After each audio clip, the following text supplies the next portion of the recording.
ঢাকা বিশ্ববিদ্যালয়ের আইন বিভাগের শিক্ষক অধ্যাপক ডক্টর আসিফ নজরুল তার ভেরিফাইড ফেসবুক পেজে লিখেছেন, আমরা ভদ্রতা করে বলি ঋণ খেলাপি। আসলে ঋণ খেলাপি মানে হচ্ছে চোর। যতক্ষণ না পর্যন্ত ব্যাংকে থাকা মানুষের টাকা ফেরত দিচ্ছে ততক্ষণ সে চোর, পদবাচ্য। এটা ফেরত না দেওয়ার অপচেষ্টা করলে সে আরও নিশ্চিতভাবে চোর সমতুল্য। ডক্টর আসিফ নজরুল মূলত ফুড ব্লগার রাফসান দা ছোট ভাইকে ইঙ্গিত করে এসব মন্তব্য করেন। আসিফ নজরুল আরও বলেন, সমাজে এসব চোরদের এবং এদের সন্তান নাতি নাতনিদের দাপট বেড়েছে। ছোটবেলায় শুনতাম চোরের মায়ের বড় গলা, এখন দেখা যাচ্ছে চোরের সন্তানেরও বড় গলা।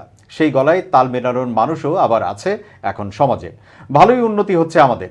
রাফসান দা ছোট ভাইকে নিয়ে আলোচনা সমালোচনা এখন তুঙ্গে। এই আলোচনার সূত্রপাত কদিন আগে।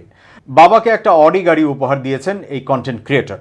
এই গাড়ি উপহারের পর রাফসানের বাবা মোহাম্মদ জাকারিয়া এবং তার মা কাজী নুরুন্নেসা সেহেলির বিরুদ্ধে 3,15,00,000 টাকা ঋণ পরিশোধ না করার অভিযোগ উঠেছে।